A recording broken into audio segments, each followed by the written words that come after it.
Savaşçı Ruhunu Yeniden Canlandırmak, Hizmet ve Fedakarlık Çağrısı. Savunma Bakanı Pete Hegseth ile savaşçı ethosunu ve hizmetin önemini tartışmaya katılın. Military service changed my life. It taught me about what it means to be selfless, what it means to fight alongside your fellow Americans for them, to be laser focused on a mission. And it's the greatest thing I could have done with that period of time in my life where I could be doing a lot of other things. In every generation, you have to ask yourself the question, if not me, then who's it going to be? If not this generation, then we're passing the buck to the next generation. And so my challenge to this generation is, are you ready to step up? Are you ready to take the lead? Because generations before you, all the way back to the revolution, stood up for a principle, stood up for country, stood up for freedom, stood up against tyranny. And then they didn't just talk about it. Soldiers and warriors and others step up and grab a rifle and actually do something about it. They say, you have to come through me if you want to take our freedom. You have to come through me.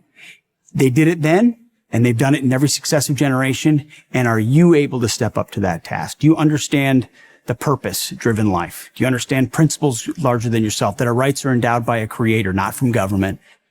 You don't have freedom without those willing to defend it.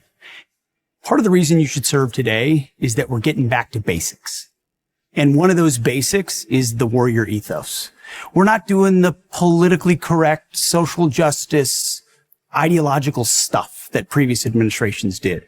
This is the back to basics of readiness, of accountability, of standards, of lethality, and of warfighting.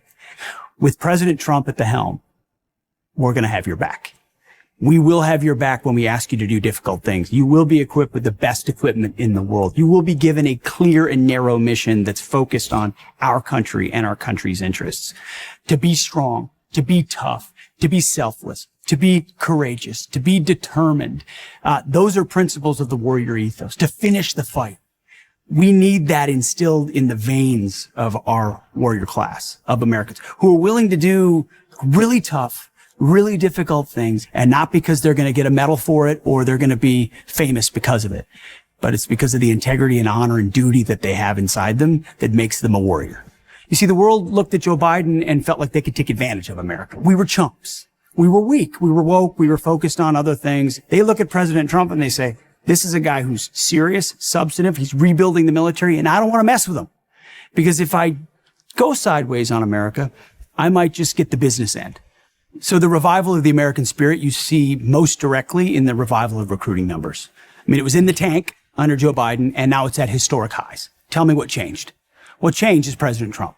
What changed is belief in America. What changed is the military knows he has their back. The spirit is back, and you feel it. You feel it in the ranks. I get a chance to go see our troops. They're excited. They're proud to wear the uniform.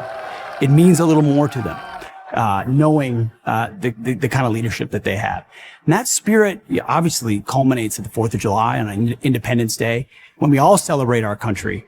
That's the kind of spirit that President Trump has revived. This we will defend. That's the motto of the Army. He's revived that spirit. There's no such thing as over the top on the 4th of July. When you consider what those men did 249 years ago in signing that declaration, they were signing their own death warrant. Yet we don't have this blessing without that. So buy more fireworks, make them bigger.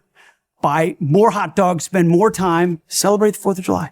Do it big, because we are blessed to live in this country right now. I'm Pete Hegseth. I'm the Secretary of Defense, and may God bless our military and God bless our country.